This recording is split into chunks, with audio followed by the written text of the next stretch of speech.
Hello. We're back. It's another episode of Align Your Day. Sending you some love whenever you're listening to this or watching this on the YouTube. If it's morning, day, night, hopefully this brings you the spark and inspiration that you desire right now. So, I guess without further ado, let's jump into it. Okay, one little thing before I jump into it because I think it's so beautiful. And I wanted to share it in the last episode, but I didn't get to. Okay, so I watched the cartoon version of The Grinch, and I just have to say, the ending was so beautiful. I don't like the real Grinch, like with Jim Carrey. I think it's way too scary, honestly, for children. Like I literally had nightmares, nightmares of the Grinch, and like I would have nightmares that he would like hook me up to like this like hospital IV thing. It was insane. It was like insane. But the cartoon one is a yes for me. It's a yes.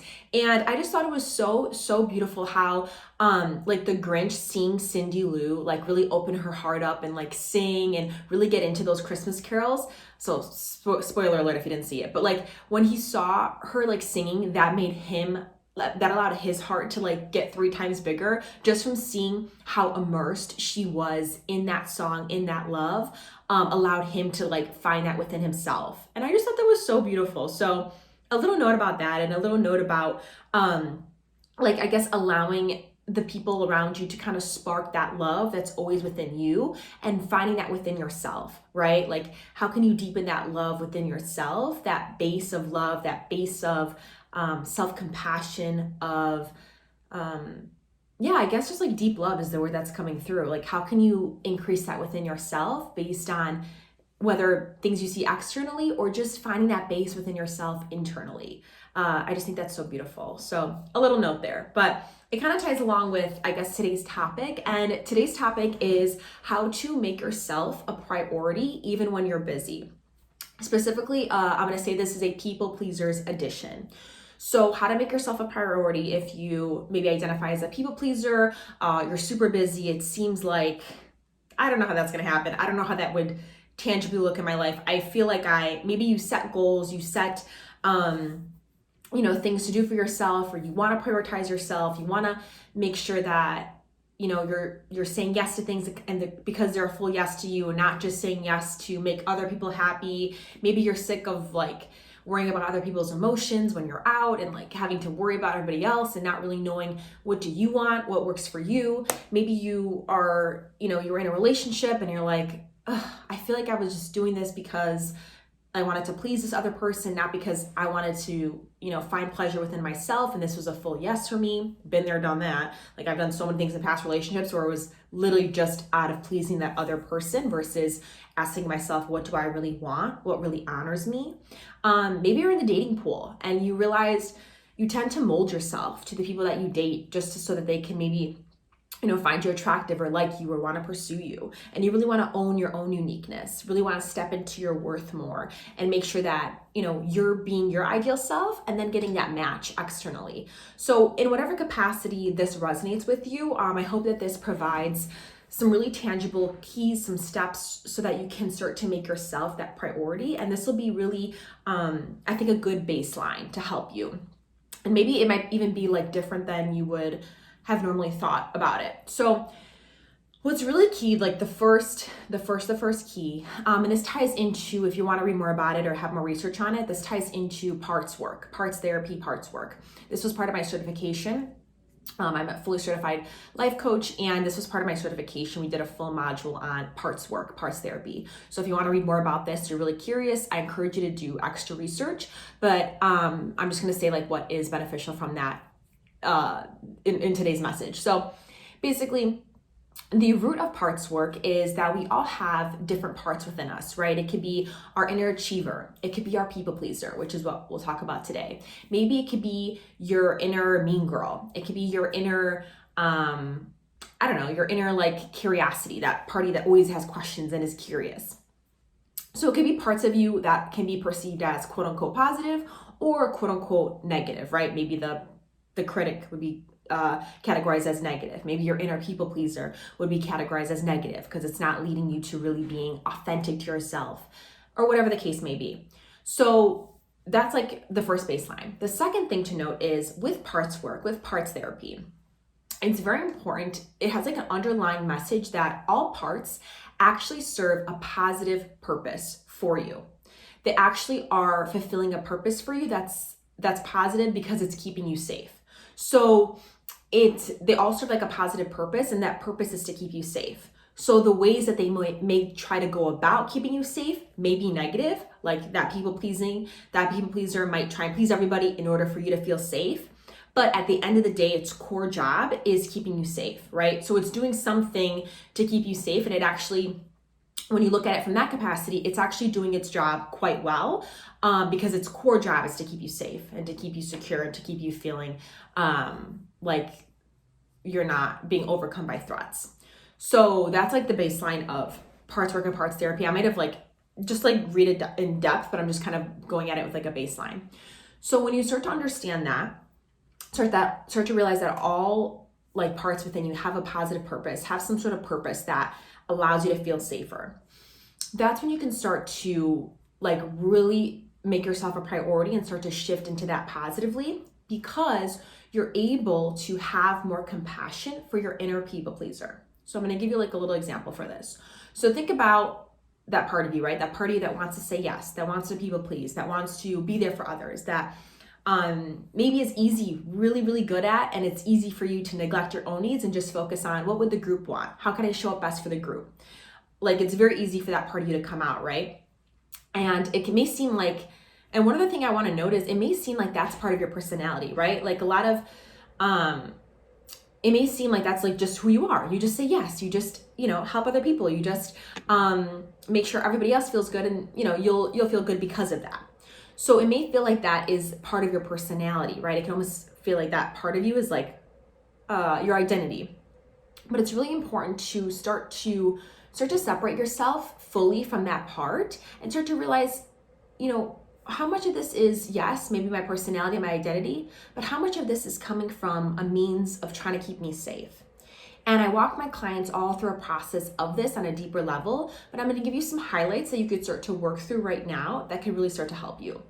So one is to ask yourself, is to really get to know and ask yourself, in your childhood, in your past, one of the key questions is, what would happen if you didn't people please? Right? Like, what would happen? Like, were there a lot of negative repercussions when maybe you said some things in the house that rocked the boat, that didn't settle well with your parents or something, and because of that, it led to a lack of safety, right? Just start to become curious of that. When you didn't people please, what bad thing would happen? Because at the end of the day, right, that people pleaser, that part of you emerged because it's keeping you safe from that thing that might have happened that could have been really scary, that could have been very threatening. And I know that this may bring up some tension and some really painful memories from the past, and I don't want to disregard that at all. And if you want, like I said, I'm so happy to hold space for you in our coaching, or if you want to, go visit someone else, another practitioner, to share what's coming up for you, I encourage you to do that. But this is a really powerful question, and we can't ignore it. Like, what happened when you weren't in that, when you didn't people please? What happened when you rocked the boat? What happened when you stated your truth? Right? And maybe it wasn't agreed upon by other people in the family or other people in your friend groups at school. Like, what happened when you didn't agree with the group, when you didn't try and please others and make sure everybody else was feeling good? And just start to ponder that, right? I mean, it could have been some pretty big shit. It could have been some pretty tough shit. And so when you realize that, and like I said, I take my clients through a deeper process with this, but this is just to kind of get you going. When you realize that, you can start to almost have compassion for that part of you that pops up, because it's protecting you from that thing that, quote unquote, bad or really difficult situation that may have happened if you didn't people please, right? So that part of you came out in order to protect yourself. So it's quite literally, I've said this in a past episode, but that people pleasing response, it's actually a trauma response. It's a form of a trauma response. It's a survival response. And for most of us, like I said, it could feel like that people pleaser is almost automatic. It's almost part of us. It's an automatic response. And that's really, really key when you're first starting to shift this, because when you have compassion and know that that part of you is quite literally a survival response, you start to be like, oh, I know why this is happening. I know why I'm saying yes automatically. I know why I'm responding this way. It's because part of me feels threatened. Part of me feels that same threat that I had in the past. And that part of me, that people pleaser part, is coming out to keep me safe. So that's really, really important to note, right?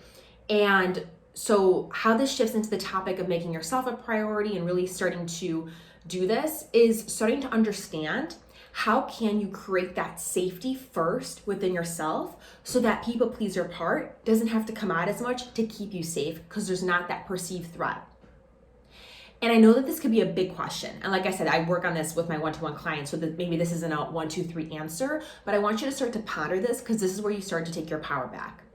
And so how can you build that sense of safety within yourself, that sense of more ease, before that part of you, that people pleaser part, starts to come out? And I'll give you some tangible tips and ways, right? So one, is there a check-in process that you need before responding to someone? Do you need to do a self check-in? Do you need to say, how am I feeling about this? Where am I feeling uneasy about this? Maybe someone texts you and you normally go into an automatic response. Is it like a step back of, ooh, okay, I know that my people pleaser can come out easily, but how can I show myself that I'm gonna have my back on this? What's an action I can take? What's something I can say to myself? How can I calm myself down in this moment and start to bring in more peace and then respond, right? It's really important that you get regulated, AKA you get centered, you get more at ease within yourself before you respond, because then if you don't do that, you'll tend to respond automatically, which might be your people pleasing response more likely than not, right? So that first thing is have a check-in process with yourself, right? How can you show yourself you're a grown woman now? You can protect yourself. You're here for yourself, and build in little ways that sense of safety, that sense of self-trust within you. So ways you can build self-trust, right? Marking down 3 little things you do each day and then actually completing them. And at the end of the day, saying thank you to yourself because you showed up for yourself, right? In little ways. That builds that self-trust, which builds that sense of self-safety. And then that greater sense of safety can actually help you when it comes to speaking up for yourself, speaking up for your true needs, and not people-pleasing, not having that people-pleasing part come out because it doesn't feel like there's as much threat, right? And this is a day-by-day process. It's not going to be shifted overnight, but just something to consider, right? Because so much of the time, like, it's easy to see those videos of make yourself a priority, like self-care, just do it, it's easy. And it's actually quite difficult. It can be quite difficult if our body literally has a survival response that is doing otherwise. And our survival or automatic responses, they happen automatically, right? It's hard to have control over them.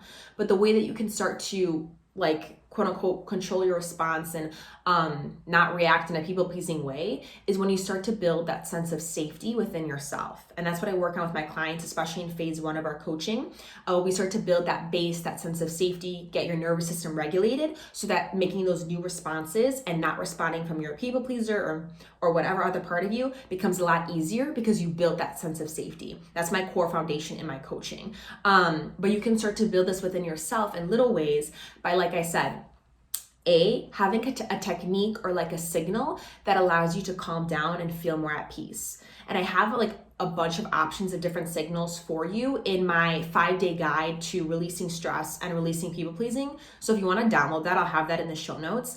It gives you like a bunch of options you can start to do and start to implement in your day to build more safety in yourself, to build more regulation, build more ease, so that it's not, you're not moving as much from like a quote unquote survival state, and you're able to respond more authentically to you because your body and nervous system feels safe. So when there's not that perceived threat, like I said, when it feels like when your body maybe doesn't feel the same way you might have felt 20 years ago when it came to people pleasing, then you're able to make that new response because that same threat, it's not there as much because you feel more safe. So that's one thing, right? Is really building that sense of safety within your nervous system. Second thing is building that self-trust in little ways, little ways, right? And like I said, it could be that 3, you can Google a bunch of things to help you build self-trust, but it could be little ways, little mantras you do in your day. It could be even just like asking yourself, like, okay, what did I say I was going to do today? And what did I follow through on? And how can I make sure those are more in alignment tomorrow? Just little things like that, right? So it doesn't necessarily need to be like you fully doing your self-care ritual, fully making yourself a priority. It could just be like, oh, what did I say I was going to do? Maybe even in a work capacity. What did you say you're going to do at work? And did you do it? Right? And like seeing how that lines up. Just little things like that where it's like, where did your word line up with your actions? And that could really build like that sense of, wow, okay, I said I was going to do this. I did do this. And that helps you build that self-trust, which correlates to deeper self-safety as well. I hope I'm making sense with this. So like I said, so even if you're having a busy workday, right? How does this transfer to your busy workday? Start to shift your perception of that a little bit. So start to be like, ooh, okay, my workday was busy. I had these things to get done, but hey, I actually did do them, right? And that's like, ooh, that could be like, okay, I followed through my word in that capacity. That starts to build that self-trust a little bit. And I'm not saying to like go achiever mode and make sure you're doing everything at work, but just little ways that shift your perception, right?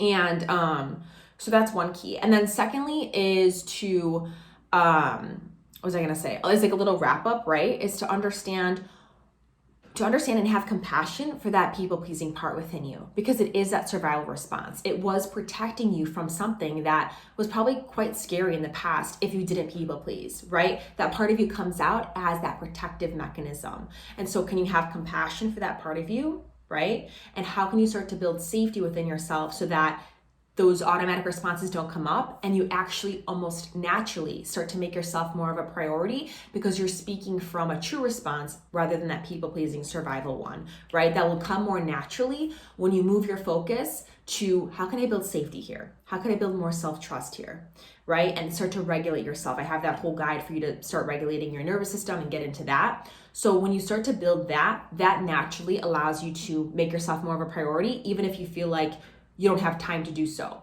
because you're going to be responding from, like I said, that empowered place versus more of a survival pattern or response you may have had.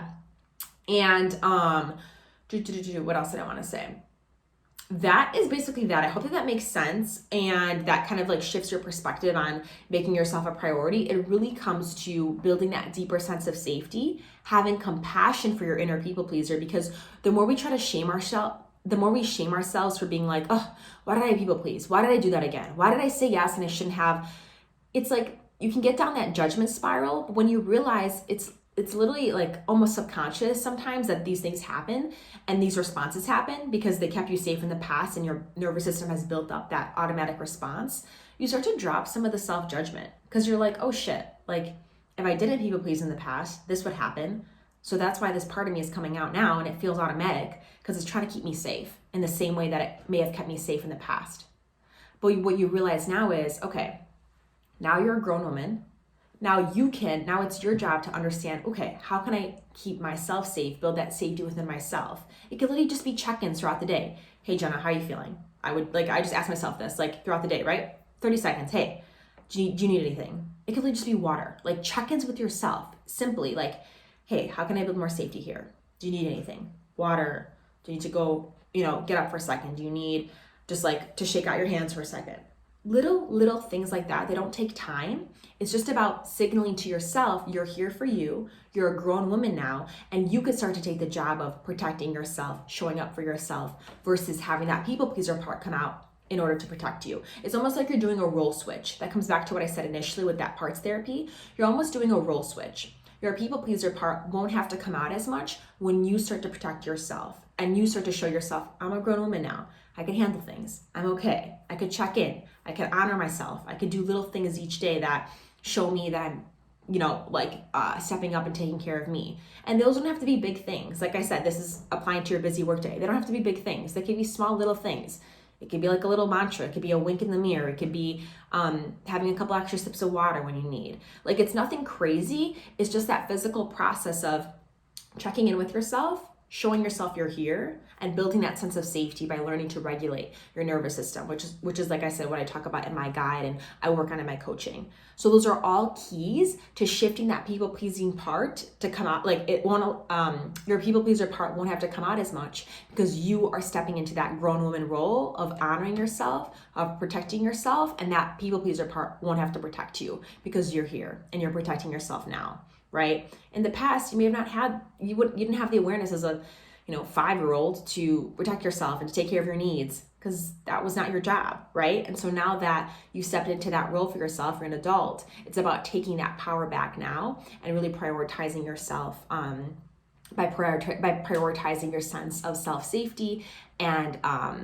trust within yourself. So like I said, it doesn't have to be anything big. It could be little ways, but those all help build that deeper sense of connection and will allow you to make yourself more of a priority in your day-to-day because you are taking on that role for yourself of protecting yourself, and that people pleaser won't have to. So hopefully this wasn't too much of a long-winded explanation and it kind of broke some things down for you. Go ahead and download that guide if you want it below.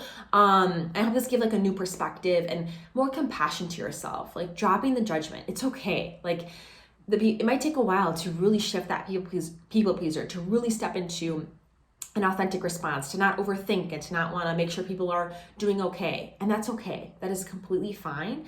But really the key is understanding what was that role of the people pleaser in the past and how can I take on that role now? How can I make sure I'm keeping myself safe now without just people pleasing? Okay. So I hope that this gave you some insights. I'll talk to you soon and have a beautiful day.